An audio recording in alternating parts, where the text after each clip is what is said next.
सभी भाई बहनों को जय मसीह की। आज की कहानी प्रभु यीशु के दूसरे चमत्कार के विषय में है।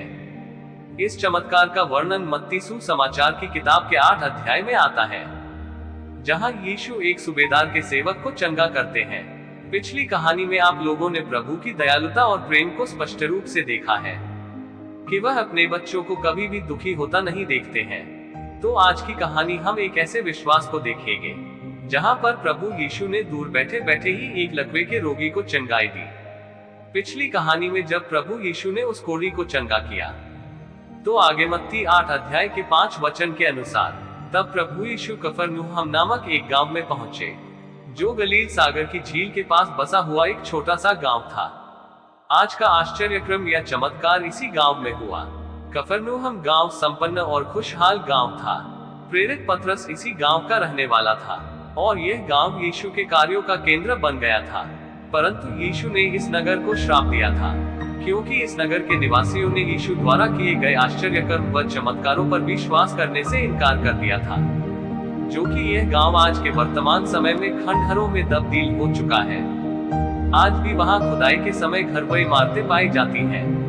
कहानी के अनुसार जिस समय प्रभु यीशु कफरनहूम गांव में पहुंचे, तो एक सूबेदार ने उसके पास आकर उससे विनती की। यीशु के पास आने वाला ये सूबेदार अन्य जाति से था। सूबेदार रोमी पलटन के उच्च अधिकारी की श्रेणी में आते थे। ये रोमी सेना की रीढ़ की हड्डी कहे जाते थे। रोमी सेना में लगभग 1,50,000 सैनिक तैनात रहते, जो पूरे साम्राज्य की रखवाली करते थे। आगे उनको 6,000 सिपाहियों की टुकड़ी में विभाजित किया जाता था, जिसको एक पलटन कहा जाता है। आगे फिर 600 सिपाहियों को अलग अलग करके 10 जगह बांट दिया जाता था। उन 600 सिपाहियों की टुकड़ी पर एक अधिकारी को ठहराया जाता है। उस विशेष अधिकारी को वो सूबेदार कहा जाता है, जो एक लीडर के रूप में कार्य करता था, जिसकी रोमी शासन के आदेशों का पालन करवाने और राज्य में अनुशासन को बनाए रखने की जिम्मेदारी होती थी। कफरनहूम नगर इस सूबेदार के अधिकार क्षेत्र में आता था। बाइबल में रोमी सूबेदारों को कई जगह पर अच्छे और भद्र व्यवहार के रूप में प्रकट किया गया है। जैसे कुरनेलियुस सूबेदार भी एक अच्छा और परमेश्वर का भय मानने वाला व्यक्ति था। आज की कहानी में इस सूबेदार का नाम तो नहीं बताया गया है, लेकिन हम मानते हैं कि वह भी एक अच्छा और लोगों से प्रेम करने वाला व्यक्ति था, क्योंकि लूका ने लिखा है कि इस सूबेदार ने यहूदियों कुरनियों द्वारा यीशु से विनती की थी और उन्होंने यीशु को बताया था कि वह इस योग्य है कि तू उसके लिए ये करे, क्योंकि वह हमारी जाति से प्रेम रखता है और उसी ने हमारे आराधनालय को बनाया है। जबकि मत्ती सीधे तौर से सूबेदार की बातचीत को दर्शाता है, इसलिए हम समझते हैं कि इस सूबेदार का यहूदियों के बीच में अच्छा प्रभाव था। और वचन भी उसके अच्छे व्यवहार को दर्शाता है, क्योंकि वचन 6 और 8 पद में उसने यीशु को हे प्रभु कहकर संबोधित किया था, जो उसके प्रेम और शिष्टाचार के रूप को दर्शाता है।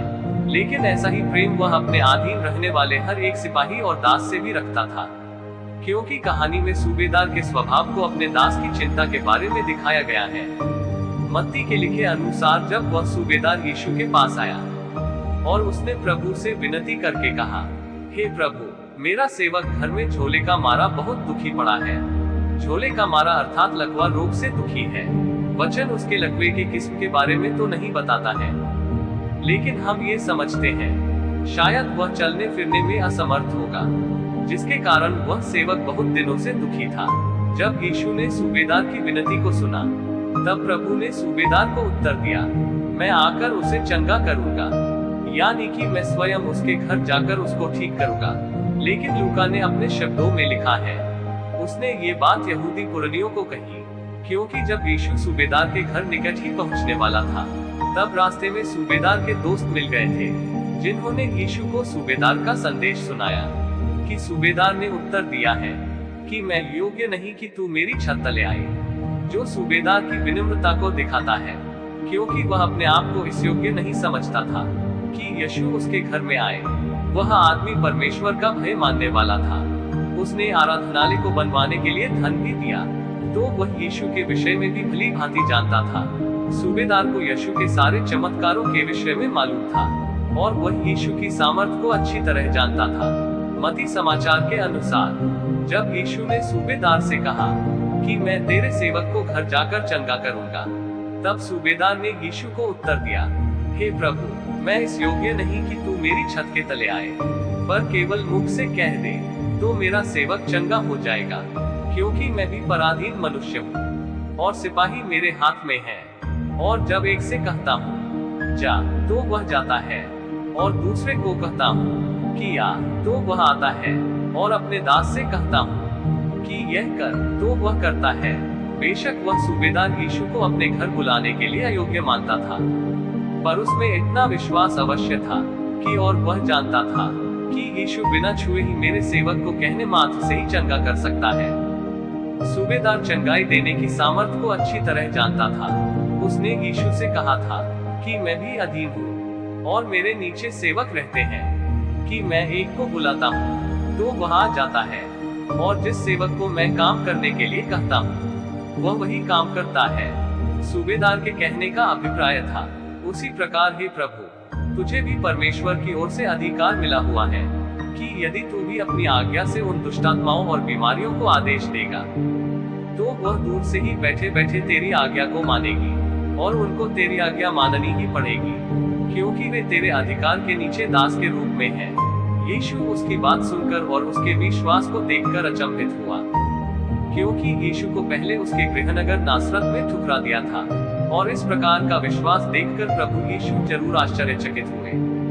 तब यीशु ने जो यहूदी उसके पीछे आ रहे थे उनसे कहा, मैं तुमसे सच सच कहता हूँ कि मैंने इस्राएल में भी ऐसा विश्वास नहीं पाया। यीशु के ऐसे बड़े विश्वास की बात 2 बार कही गई है, एक बार इस सूबेदार के विषय में और दूसरी बार कनानी स्त्री के विषय में, और ये दोनों अन्य जाति से थे। आमतौर पर यीशु ने बीमारों से सीधे तौर पर बातचीत करके और छूकर चंगाई दी थी, परंतु मत्ती में विश्वास शब्द यहाँ पर पहली बार आया है। इसके बाद प्रभु यीशु उसके विश्वास को देखकर एक भविष्यवाणी करते हैं, और मैं तुमसे कहता हूँ कि बहू तेरे पूर्व और पश्चिम से आकर अब्राहम और इसहाक और याकूब के साथ स्वर्ग के राज्य में बैठेंगे, परंतु राज्य की संतान बाहर अंधियारे में डाल दिए जाएंगे, वहाँ रोना और दांतों का पीसना होगा। यीशु ने अपनी भविष्यवाणी पृथ्वी के अन्य लोगों के विषय कही कि अन्य जाति के लोग इस प्रकार के विश्वास से स्वर्ग में होंगे, किंतु राज्य की संतान अर्थात यहूदी लोग अपने अविश्वास के कारण ठोकर खाएंगे और स्वर्ग से बाहर कर दिए जाएंगे।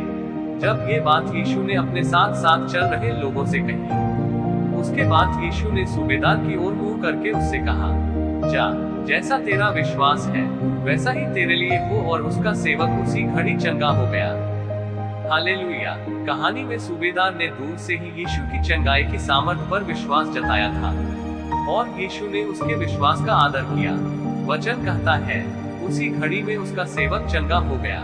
लूका ने लिखा है, और भेजे हुए लोगों ने घर लौटकर देखा कि वह दास चंगा हो चुका है। हालेलुया। सबको जय मसीह की।